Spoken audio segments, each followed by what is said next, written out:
Si on parle du TAC, il faut faire un peu d'histoire. Il faut remonter donc lorsque je prends mes fonctions à la direction du musée à l'automne 2000 et Marie-Stéphane arrive fin 2000. Fin 2000. Donc nous arrivons pratiquement en même temps, elle et moi, Marie-Stéphane à la direction de la Société des Amis et moi à la direction du Musée national d'art moderne.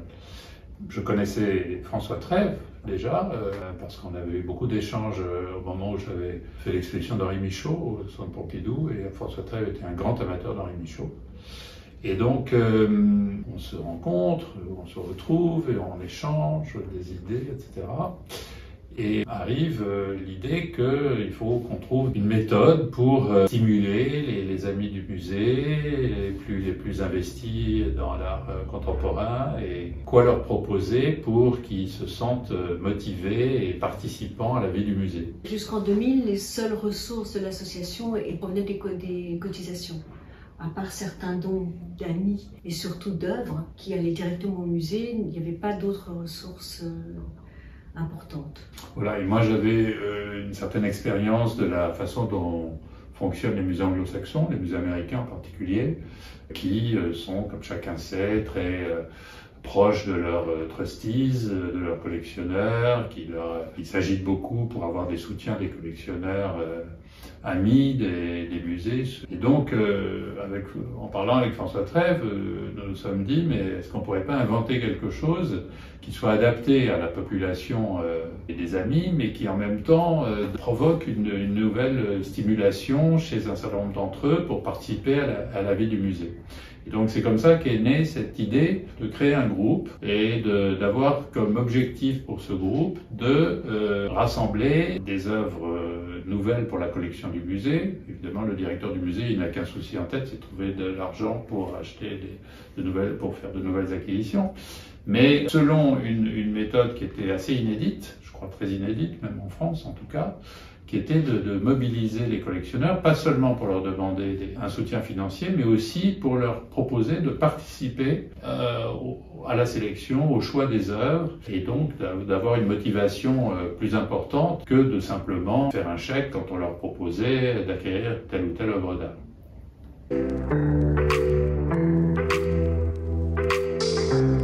Là où l'initiative était un peu prémonitoire, c'est que dans le même temps, comme les crédits d'acquisition du musée se sont effondrés, les crédits directs, le rôle de la Société des Amis n'a fait que s'amplifier du fait de cette baisse des crédits. Et le fait d'avoir pris l'initiative non seulement d'avoir des actions nouvelles comme le dîner annuel, etc., mais aussi d'avoir ce groupe qui, malgré tout, représentait des sommes non négligeables. Et je crois qu'il faut préciser que François Trèves avait décidé que les cotisations pour le PAC iraient à des acquisitions et pas pas du tout au fonctionnement de la société, ce qui était très généreux de sa part.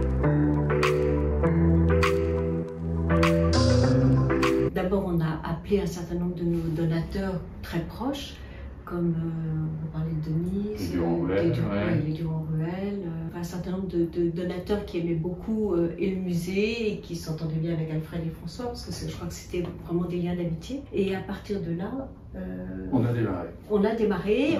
J'avais envoyé un mail présentant l'action à tous les membres des amis et un certain nombre ont accepté. Ils étaient 17 amis au départ. Je dirais que ça a suscité de l'intérêt, ça a eu tout de suite un réel succès. D'ailleurs, l'année suivante, il y avait déjà beaucoup plus de participants. Je crois que ça avait doublé à peu près, ou presque, en tout cas, en une année. Je crois que la formule était nouvelle et intéressait les participants. C'est qu'ils avaient droit à la parole. C'est-à-dire qu'ils étaient vraiment pas seulement à l'écoute des propositions du musée, mais eux-mêmes, avec leurs propres idées. Et mon raisonnement était très simple, c'est qu'on sait très bien que les collectionneurs particuliers, même si les temps de 2022 ne sont pas tout à fait les mêmes de ceux de l'an 2000 en termes de marché de l'art, et néanmoins on sait très bien que les collectionneurs sont plus rapides que les musées. et ose des choses, des achats, des engagements que le musée mettra un peu plus de temps parce qu'il a des procédures, parce qu'il est prudent. Par principe, une fois que les œuvres sont acquises, elles sont acquises pour l'éternité, alors qu'un collectionneur pourra, quelque temps plus tard, décider de céder l'œuvre qu'il avait acquise, etc. Et donc le fait que les collectionneurs soient partie prenante a été, je crois, une des raisons principales du succès de cette opération. Alors ce qui a été formidable, moi ce qui m'a évidemment enchanté, vraiment, c'est qu'au fur et à mesure, puisqu'on demandait aux collectionneurs présents de faire des propositions eux-mêmes et de les défendre devant le groupe, ce qui provoquait parfois des rivalités et des conflits amicaux, mais des conflits quand même. Mais alors du coup, les participants, ces personnes qui n'étaient pas des professionnels, se sont vraiment pris au jeu et faisaient des exposés devant le groupe pour défendre leurs propositions. Et ces exposés, ils étaient souvent très travaillés, très bien faits. Et il y avait un jeu entre eux à celui ou celle qui ferait l'exposé le plus développé et qui, bien sûr, emporterait l'adhésion des autres. C'était assez étonnant, enfin, ce qui s'est passé là. Et alors, pour compléter ce que disait Marie-Stéphane, en effet, du coup, ça a vraiment créé un noyau tous sont des amis, mais un noyau de complices, vraiment, de la vie du musée. Absolument, ouais. La collection parallèle, c'était une idée qui était venue lorsque Dominique Bozeau était directeur du musée. L'idée était de donner carte blanche à tour de rôle à des collectionneurs amis pour choisir des œuvres pour la collection du musée. Mais la limite de cette opération, de cet exercice, c'est qu'il était unilatéral. C'est-à-dire que les collectionneurs achetaient des œuvres, bien ou moins bien par rapport aux besoins du musée, mais le musée a se contenté d'enregistrer les œuvres acquises. Et l'idée de Dominique Bozeau, qui était une belle idée mais difficile à mettre en pratique, c'était que puisque les collections publiques françaises sont inaliénables, les achats de la collection parallèle, eux, pourraient être aliénés quelques années plus tard. Le musée pourrait faire un bilan 5, 10 ans, 15 ans plus tard et décider ce qu'il conservait ou non. Mais ça s'est avéré extrêmement délicat, évidemment, parce qu'il s'agissait d'artistes vivants, contemporains, et par principe, même si les musées français de toute façon ne cèdent pas leur collection, mais les musées américains, je prends l'exemple du musée d'Arbonne de New York, ne vendent jamais l'œuvre d'un artiste vivant. Et donc que cette collection parallèle se désintègre au bout de 10 ans, pour partie au moins, ça s'est avéré très, très délicat, et ça ne s'est pas fait. Ce qui était vraiment important, c'est que les amis se rapprochaient de l'équipe du musée. Avant, ils rencontraient les conservateurs que lors des visites, mais il n'y avait pas de vrais échanges sur la politique d'acquisition du musée, quels sont les artistes importants, quel artiste peut compléter une période, peut compléter un mouvement. Et donc je pense que c'est ça aussi qui a fait la force du PAC, c'est ce rapprochement entre les conservateurs et les amis. Alors ça n'a pas été simple, non. Ça n'a pas toujours été simple, parce qu'évidemment, d'abord, parmi les participants au groupe, il y avait des collectionneurs très pointus, très investis dans leur propre choix, et d'autres qui étaient plus en retrait et peut-être moins compétents sur une connaissance de l'art contemporain, et donc il y avait un peu une rivalité parfois qui se produisait entre certains, et puis évidemment auprès des conservateurs, parce qu'il y avait des conservateurs qui étaient impliqués, bien sûr, qui ont changé avec le temps. Il y avait toujours des conservateurs qui étaient impliqués, et alors évidemment il y a des complicités qui s'établissaient et qui pouvaient irriter certains et au contraire faire intéresser beaucoup d'autres, parce qu'évidemment il y avait derrière ça une petite idée pour les participants, c'était d'être introduit, je dirais, au sein des saints, à la conservation, aux experts du musée, et donc écouter un peu leur choix, leurs réactions, etc. Donc ça a été l'un des moteurs, je dirais, de cette affaire. Mais alors, une des difficultés de ça, c'était de garder une confidentialité que les collectionneurs ne sont pas toujours champions de la discrétion, donc c'était quelquefois un tout petit peu compliqué de ce côté-là. Mais enfin bon, il n'y a pas eu de dérapage majeur. Et une chose que j'oubliais de dire qui était très importante, c'était d'expliquer aux collectionneurs, avec les conservateurs à leur côté qui ne manquaient pas de leur rappeler, qu'on n'achète pas pour un musée comme on achète pour son appartement. Et qu'une œuvre, il ne s'agit pas seulement de choisir une œuvre qui vous plaît, mais il s'agit aussi de choisir une œuvre qui est adaptée au musée. Ça ne veut pas dire qu'elle est gigantesque, ça ne veut pas dire qu'elle est... mais disons que ce n'est pas forcément le même type d'œuvre dans le travail d'un artiste qui va rejoindre la collection du musée, en n'oubliant pas que cette œuvre, pour longtemps peut-être, va être la seule œuvre qui représentera l'artiste dans la collection du musée, et du coup qui sera celle qui portera le travail de l'artiste à l'extérieur, dans les salles du musée, et puis dans les expositions itinérantes, et puis à Metz, et puis ailleurs après. Donc c'est des choix qu'il faut faire très attention quand on les fait, parce qu'une fois qu'ils sont faits, on ne revient plus en arrière. Il y avait 2 sessions par an. 2 sessions par an. L'idée, c'était de ne pas dépenser tout l'argent d'un coup. Voilà, hein, c'est-à-dire qu'on partageait la somme des dons, qui était de 5 000 € par an, et qui est toujours de 5 000 € par an, en 2 sessions, de janvier à juin et de septembre à décembre. Il y avait la première session plénière avec Alfred, les conservateurs et les membres, permettent aux membres de présenter les artistes qu'ils souhaitaient voir rentrer dans les collections. À partir de là, Alfred et les conservateurs choisissaient dans ce panel d'artistes proposés les artistes qui leur paraissaient les plus adaptés aux collections. Et ensuite, nous organisions des visites d'ateliers, des visites d'expositions, des visites de galeries avec les membres du groupe et le conservateur qui se désignait pour soutenir tel ou tel dossier. Et il y a le deuxième séance plénière qui était la séance où les membres présentaient les dossiers et suivaient un vote. Ce vote était à la majorité simple, et voilà. Voilà, moi j'ai toujours été très attaché, que ce soit les membres du groupe, donc les collectionneurs amis, qui initient les propositions. Alors évidemment, il y avait parfois, comme j'ai dit, des complicités avec certains conservateurs qui leur soufflaient dans l'oreille que tel artiste serait bienvenu pour la collection. Mais j'ai toujours été très attaché à ça, et je dirais que ça a pas mal marché, cet aspect-là. Et en effet, après, le groupe décidait sur quels artistes allaient se porter les recherches. Et donc, à l'arrivée, il y avait en effet les œuvres qui étaient choisies.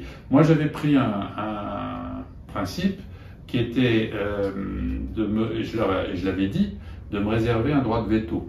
C'est-à-dire, si je considérais qu'une proposition était totalement inadaptée pour diverses raisons, évidemment, à expliquer, mais je ne crois pas l'avoir jamais exercé. Peut-être qu'on a un peu découragé certaines idées, mais pas plus que ça.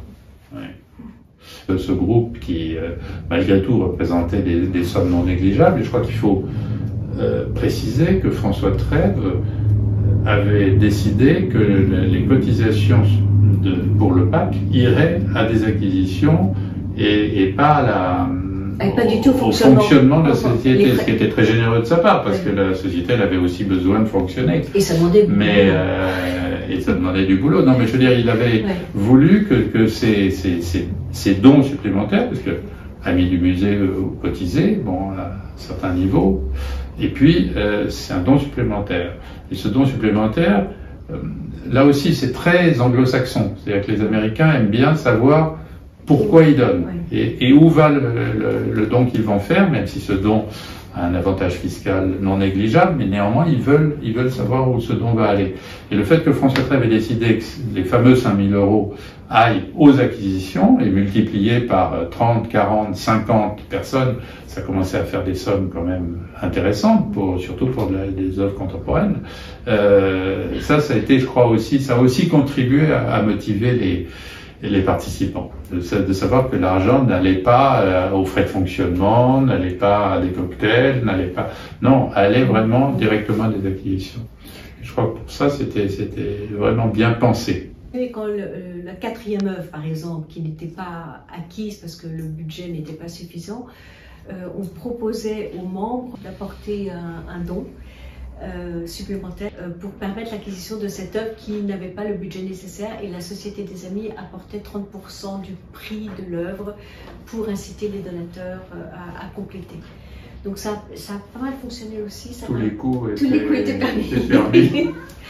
Mais c'est vrai, hein, ça... pour notre bonne cause. Ouais, mais ça a bien marché. Ça a très bien marché. Souvent, parce que du coup la personne, le rapporteur de cette œuvre mettait au pot. Oui, enfin, et puis surtout il était un peu désolé que sa proposition ne soit pas passée, donc si on trouvait une solution... Oui, il était ravi, nous on donnait 30%, tout le monde était content. Voilà, nous on donnait 30% et ça marchait, ça a bien marché ça aussi. Ce projet dont nous parlons était une partie de la politique d'acquisition du musée, évidemment, y compris pour l'art contemporain. C'est aussi un raisonnement que je tenais aux conservateurs pour pas qu'ils soient trop désolés de voir certaines propositions pas passer, etc. Il y avait quand même le moyen, au niveau du musée et de sa propre politique d'acquisition, de compenser d'éventuels échecs des propositions faites au sein du projet pour l'art contemporain, dans la limite des moyens, évidemment. Il y a tous les ans, il y avait un petit livret qui était édité avec les œuvres acquises, les membres qui en faisaient partie, ceux qui souhaitaient que leur nom figure, et un texte d'un conservateur. Et ce petit livret était distribué à tous les amis du musée et ça permettait effectivement de donner envie à d'autres de rassembler. On a été copié, oui, bien sûr. On a été copié par le Musée d'art moderne de la ville de Paris, par les Arts Déco. Le Quai Branly aussi. Le Quai Branly, absolument. Non, on a été copié. C'est bien. Ça veut dire qu'on est des pionniers. Succès. Voilà. Oui. Alors, on avait un peu copié nous-mêmes un modèle extérieur, même si les Américains ne le font pas de cette façon-là, tout à fait. Mais dans les grands musées américains, il y a des comités spécialisés sur les différents domaines, et je pense au musée d'art moderne de New York, et dans ces comités spécialisés, il y a des collectionneurs qui sont présents, qui votent et qui payent. C'est-à-dire que c'est vraiment eux qui apportent les moyens des acquisitions proposées. Mais cela dit, je pense que les conservateurs ont quand même le leadership. Oui, c'est eux qui proposent. Alors que là, bien sûr, mais c'est sûr que ce modèle, et on peut dire la même chose du dîner annuel, a été très imité à Paris et peut-être ailleurs aussi. Tant mieux pour les autres, et bravo au Centre Pompidou d'avoir été le premier. Les fruits de la passion, puisqu'on l'a appelé comme ça, c'était un premier bilan en quelque sorte. C'était une manière de dire, regardez, vous qui avez bien voulu participer à ce projet, ou vous qui n'avez pas encore participé, venez, vous voyez, dans les salles du musée, parce que les œuvres, elles étaient injectées de temps à autre, évidemment, dans les salles. Et là, il y avait un rassemblement qui était loin de constituer la totalité des achats. Et vous aviez ouvert tout niveau 4. Et on avait, voilà. Tout niveau 4 était dévolu et c'était assez impressionnant, quoi, de voir ce qui avait pu être acquis en 10 ans. La meilleure des récompenses par rapport à ça, c'est que ça continue aujourd'hui, 10 ans plus tard. Donc ça veut dire que la chose a vraiment pris et que... Alors je pense que le groupe s'est renouvelé. Moi je ne sais pas ce qui s'est passé après mon départ, mais le groupe s'est certainement renouvelé. Il y a eu des départs, il y a eu des arrivées. Des personnes qui avaient arrêté, qui ont commencé après. C'est normal, oui. Mais voilà. Donc, puis il y avait une publication, enfin, c'était une façon de... Voilà, maintenant il faut faire les 20 ans.